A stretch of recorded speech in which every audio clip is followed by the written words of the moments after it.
لیکن تاریخ یاد رکھے گی اس بات کو کہ ایک دن آئے گا. صداقت علی عباسی نے بھی تو بوڑھا ہونا ہے نا, ایسی بات تو نہیں ہے کہ ساری عمر یہی رہنی ہے. اور جب انسان بوڑھا ہوتا ہے نا تو بڑھاپے کے ساتھ ساتھ ایک چیز اور ہوتی ہے, ڈر نکل جاتا ہے, خوف نکل جاتا ہے, اور پھر انسان وہ چیزیں جو پہلے کبھی نہیں بولتا وہ بولنا شروع کر دیتا ہے کہ صداقت علی عباسی اتنے ہفتے کہاں تھے.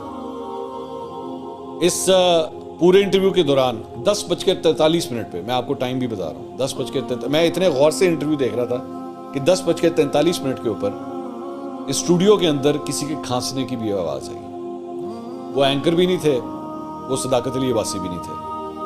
کیمرہ مین ہو سکتے ہیں, لیکن جتنا میرا ایکسپیرینس ہے, کیمرہ مینوں کو اتنی عادت ہوتی ہے, وہ اتنے پروفیشنل ہوتے ہیں, ان کو اتنی پریکٹس ہوتی ہے کہ ان کو بھی پتا ہوتا ہے کہ جب ریکارڈنگ ہو رہی ہو تو نہ کھانسنا ہے اور نہ چھینکنا ہے.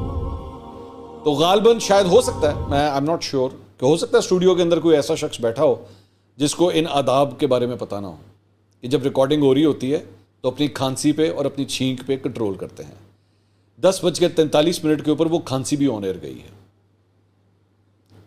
لیکن کب تک یہ سلسلہ چلے گا؟ آج اگر پاکستان تحریک انصاف کے ان لوگوں کے بارے میں, کیونکہ میں اس لیے یہ بات کر رہا ہوں کہ گرفتار ہونے سے صرف ایک دن پہلے تک یہ میرے شو کے اندر تھے.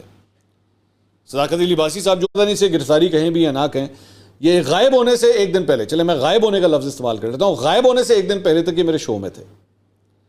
اور اس پورے شو کے اندر یہ صرف اور صرف عمران خان صاحب کو ڈیفینڈ کر رہے تھے, یہ صرف اور صرف پی ٹی آئی کو ڈیفینڈ کر رہے تھے.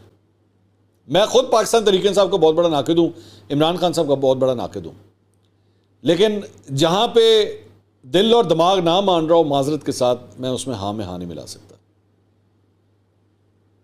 عادل شاہ زیب صاحب, کامران شاہد صاحب آج ایک نئے گروپ کا حصہ بن گئے ہیں. اس گروپ میں اور بھی لوگ ہیں, کچھ پہلے سے پتہ چل گئے تھے, کچھ وقت کے ساتھ ساتھ پتہ لگ رہے ہیں.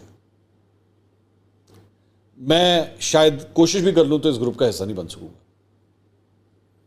بہت سے مجھے ایکچولی یہ جب سے 2 انٹرویوز آن ایئر ہوئے ہیں, بہت سے لوگوں نے مجھے فون کر کے مجھ سے سوال کیا کہ اگر آپ کے پاس یہ انٹرویو آتا تو آپ کرتے.